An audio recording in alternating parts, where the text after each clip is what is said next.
एक बच्ची की माँ नहीं थी। सौतेली माँ उस बच्ची से हर काम करवाती थी। 4 बजे भोर में वो बच्ची जाग कर स्कूल के समय तक हर काम करती थी। उसके बाद स्कूल जाती थी। सौतेली माँ अपने बच्चे को टिफिन देती थी, लेकिन उस बच्ची को टिफिन भी नहीं देती थी। लेकिन बच्ची को कोई एतराज नहीं था।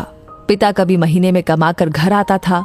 उस बच्ची की सौतेली माँ काफी मान जान करने लगती थी। पिता के जाने के बाद फिर वो वही कार्य करवाती थी। बच्ची पढ़ने में तेज थी, धीरे धीरे बड़ी हो गई। पिता को विवाह की चिंता सताने लगी। एक दिन बिटिया के पिताजी ने शादी का जिक्र किया। सौतेली माँ ने कहा कि हमारे रिश्ते में एक लड़का है, दहेज भी नहीं लेगा, थोड़ा गरीब है, परिवार ठीक ठाक है। लड़की चूंकि पढ़ना चाह रही थी, लेकिन जबरदस्ती मंदिर में विवाह करके उसे उसके ससुराल भेज दिया गया। लड़की जब ससुराल गई तो उसने अपनी बदनसीब किस्मत सोचकर कुछ भी नहीं कहा। लेकिन लड़के ने कहा कि आप बुरा ना मानो तो एक बात कहूं। वो बोली कि आपके साथ जीवन भर रहना है, आप जो भी कहेंगे मैं मानूंगी।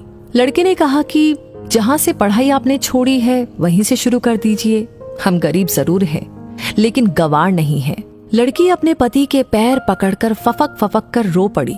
लड़का दिन रात मेहनत करने लगा। लड़की दिन रात पढ़ाई में मन लगा रही थी।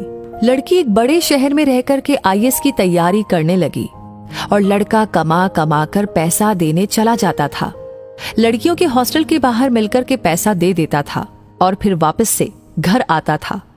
लड़की आईएएस में सिलेक्ट हो गई। वो आईएएस की ट्रेनिंग पर चली गई और किसी दूसरे प्रदेश में डीएम बन गई।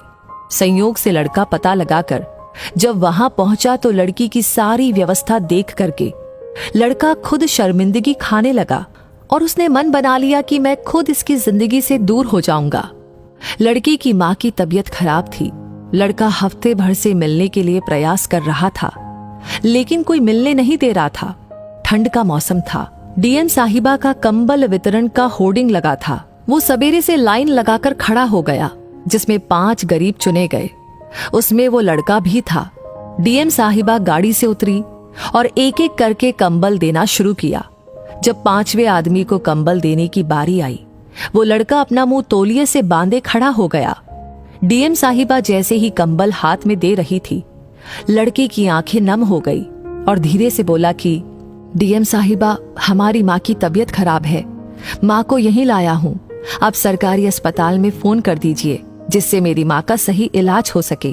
डीएम साहिबा आवाज को पहचान गई और हाथ पकड़कर फफक कर रो पड़ी और बोली कि आप कब आए, मुझे बताया क्यों नहीं, माँ जी कहाँ है? उसने इशारा किया। इतने में वो खुद चल दी, अपनी गाड़ी में सबको बैठाया, अपने घर ले गई और सबके लिए ठंड के कपड़े खरीदे।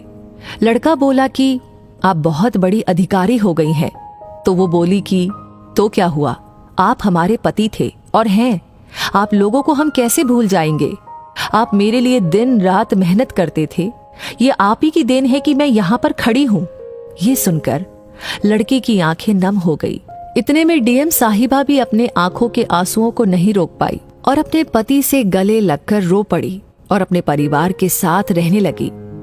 कहानी का तात्पर्य ये है कि बहू को भी पढ़ाकर डॉक्टर, इंजीनियर, एसडीएम, डीएम आदि आप बना सकते हैं। वैसे ये कहानी सुनकर के पहला ख्याल आपके दिमाग में क्या आया? आप क्या कहना चाहते हैं? आपकी क्या राय है? कमेंट सेक्शन में लिख करके जरूर शेयर करें। और ऑलरेडी आपने लाइक कर दिया है तो इस वीडियो को ज्यादा से ज्यादा लोगों तक पहुंचाए, ताकि इसकी इम्पोर्टेंस पता चले कि पढ़ना क्यों जरूरी है। और हाँ, हमेशा ऐसी वीडियोस आपको समय समय पर मिलती रहे तो उसके लिए हमारे पेज को फॉलो करना ना भूलें। धन्यवाद।